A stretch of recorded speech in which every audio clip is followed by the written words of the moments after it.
BJP के सांसद सब भाग लिए। क्या नाम है आपका सर? ईश्वर चंद। सर ईश्वर जी, आज आप ये आए हैं भारत राष्ट्र डेमोक्रेटिक पार्टी से, क्या डिमांड है आपकी? भारत राष्ट्र डेमोक्रेटिक पार्टी इस देश के अंदर ये उस मुद्दे पर चर्चा करना चाहती है जो चेतावनी बाबा साहब अम्बेडकर ने देश को 25 नवंबर 25 नवंबर 1959 को जो चेतावनी दिया कि सामाजिक और आर्थिक गैर बराबरी देश के अंदर से जल्दी दूर होनी चाहिए, अन्यथा इस देश का प्रजातंत्र खतरे में आ जाएगा। आज इस देश का प्रजातंत्र खतरे में आ गया। कैसे आ गया? जिस देश के अंदर ऐसे तबके पैदा हो गए जो अपनी वोट बेचने के लिए मजबूर है, क्योंकि अगर वो अपनी वोट बेचेगा तो उसको बच्चे का एक महीने का खाना खर्चा हो जाएगा। एक दूसरा तबका पैदा हो गया जो उसकी वोट खरीदने के लिए सक्षम है। दूसरा सवाल, और एक और तबका पैदा हो गया जो प्रतिनिधियों को ही खरीदने के लिए सक्षम है। जो इस देश के अंदर जहाँ पर डेमोक्रेसी है वहाँ पर ऐसे तबके पैदा हो गए जो वोट खरीदने के लिए मजबूर, बेचने के लिए मजबूर, वोट खरीदने के लिए सक्षम, चुने हुए प्रतिनिधियों को खरीदने के लिए सक्षम है। तो देश की जो डेमोक्रेसी है समाप्त होगा। आज उसकी चर्चा इस देश के अंदर कोई नहीं पा सकता है। उसके लिए देश को इस हालत में पहुंचाने के लिए हर पॉलिटिकल पार्टी जो चाहे स्टेट लेवल पे सत्ता में आई हो, चाहे केंद्रीय लेवल पे सत्ता आई हो, वो सब पॉलिटिकल पार्टियां जिम्मेदार है उसके। आज देश की हालत जो है सब पॉलिटिकल पार्टी जिम्मेदार है। डेमोक्रेसी के अंदर किसी भी शहर में चले इक्वल अपॉर्चुनिटी एक होती है। यहाँ पर हम फंक्शन हमारे सामने पर्दा लगा रखा है, हमें पब्लिक से छुपा रखा है। क्या ये इक्वल अपॉर्चुनिटी है? ये जो आपने सेलफोन जो यहाँ पर डेमोक्रेसी के लिए चिल्ला रहे हैं, लोकतंत्र खत्म हो गया चिल्ला रहे हैं, उन्होंने हमको धकवा दिया है। वो खुद डेमोक्रेसी के घातक है, वो कातिल है डेमोक्रेसी के। इसलिए हम इस देश के अंदर एक ऐसा भारत बनाना, ऐसा विकसित राष्ट्र बनाना चाहते हैं जहाँ पर नागरिकों में मानवता हो और खुशहाली। तभी तो हमारा देश दुनिया से सबसे अलग होगा। ऐसा राष्ट्र बनाने के लिए इस देश के अंदर सामाजिक आर्थिक बराबरी आनी पड़ेगी। इस देश के अंदर अगर सामाजिक आर्थिक बराबरी लाना है तो भारत राष्ट्र डेमोक्रेटिक पार्टी, और हमने नहीं, हमारी जो एक प्रेरणादायी non political non educational organisation है, बुद्धिजीवी की जो ऑर्गेनाइजेशन है, वहाँ से हमने प्रेरणा लिया है। उस ऑर्गेनाइजेशन का नाम है भारत राष्ट्र पीपल्स पार्टी। वो बुद्धिजीवी की ऑर्गेनाइजेशन है, उन्हीं से हमने प्रेरणा लिया और उनसे प्रेरणा लेकर हमने 4 आयाम, अगर इस देश से सामाजिक आर्थिक गैर बराबरी को दूर करना हो तो 4 मुद्दे इस देश के अंदर लागू होने चाहिए। नंबर 1 शिक्षा निःशुल्क, अनिवार्य, एक समान, एक छत के नीचे हॉस्टल शिक्षा 4 साल से 18 साल। अगर देश के अंदर जातिवाद समाप्त करना है तो भाई जातिवाद कैसे समाप्त करोगे? फाउंडेशन लेवल से ही तो समाप्त करोगे। अगर बच्चे को 4 साल से 18 साल तक एक जगह के एनवायरनमेंट में रख देंगे, हर बच्चे तो एक जगह खाना पीना खेलना कूदना पढ़ना लिखना, तो 18 साल के बाद बच्चा जब वहाँ से आएगा जातिवाद दूर हो जाएगा। तो हम कह रहे हैं देश के अंदर निःशुल्क, अनिवार्य, एक समान, एक छत के नीचे 4 साल से 18 साल सरकार की तरफ से होनी चाहिए। और 18 साल के ऊपर जब बच्चा हायर एजुकेशन के कंपटीशन के माध्यम से जाता है तो हायर एजुकेशन भी सरकार की तरफ से फ्री हर बच्चे को चाहिए, जो देश का असेट है। जो बच्चा कंपटीशन या हायर एजुकेशन के लिए जा रहा है वो देश का असेट है। सांसद लोग और इसके बाद हमने अगर इस देश को विकसित राष्ट्र बनाना है तो इसको निरोग रखना पड़ेगा। इसलिए इस देश के अंदर स्वास्थ्य सेवा एक समान रूप से हर नागरिक को किसी भी जाति धर्म क्षेत्र का हो उच्च कोटि की स्वास्थ्य सेवा मिलनी चाहिए। आपके दिमाग में बात आएगी पैसा कहाँ जाएगा? इस देश की जनता का अपार धन कहाँ है?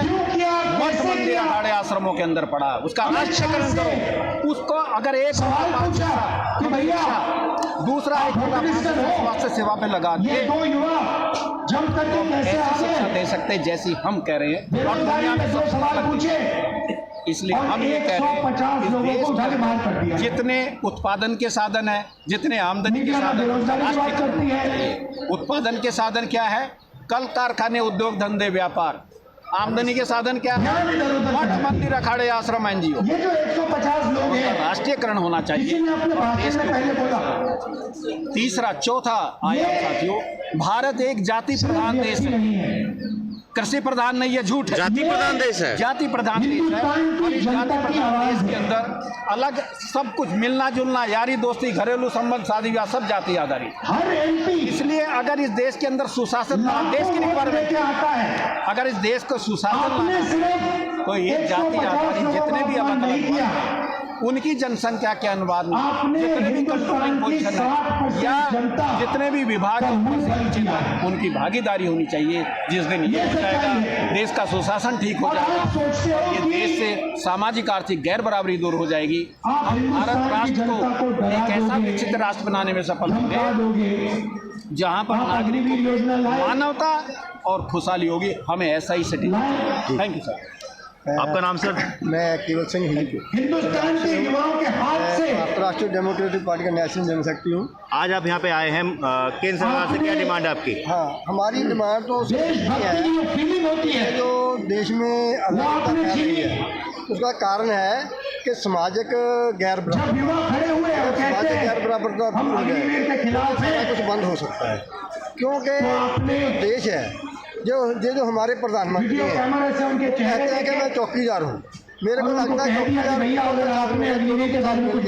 इसलिए चोरी हो रहा है। आपको क्या कह रहे हैं? जब तो वो देश में रहते हैं भूखा की बात नहीं करते, जब वो विदेश में जाते हैं तो वो कहते हैं भूखा की धरती पे आए, तो कहते हैं कि हम देश को, अपने देश को विश्वगुरु बनाएंगे।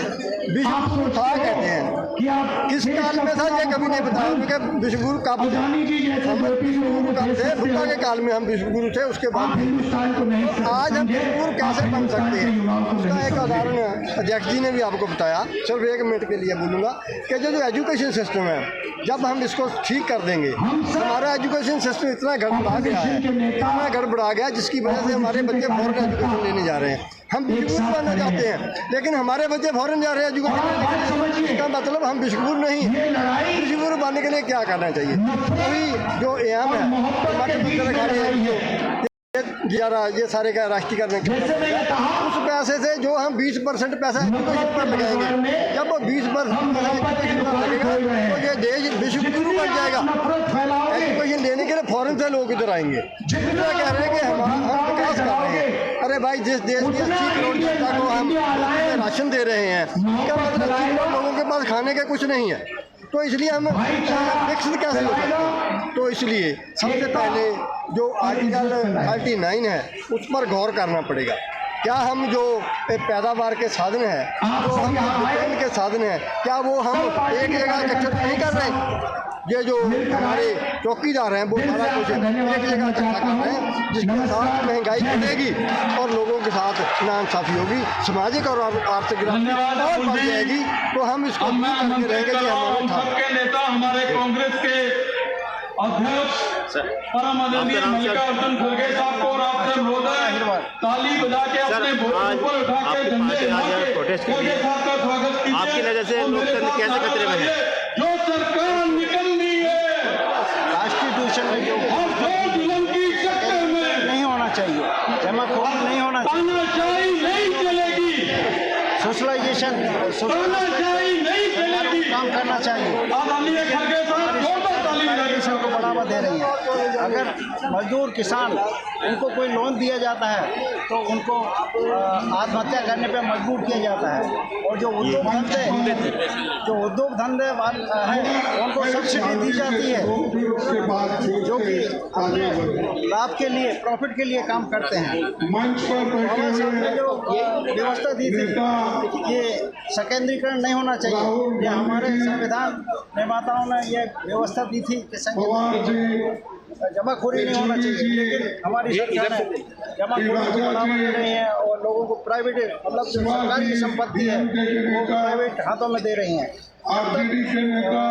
राष्ट्र के रिसोर्सेज हैं उनका राष्ट्रीयकरण नहीं होगा, nationalisation of resources of India, तब तक ये देश हमारे इंडिया अलायंस पार्टी के हमारी पार्टी जो भी नेता यहाँ कॉन्स्टिट्यूशन के जो मूल है क्षमा चाहता हूँ मैं सबका और राजनीतिक बराबरी के लिए नहीं ले सकता समय के अभाव से पार्टी मैं इतना ही कहूँगा। एक बार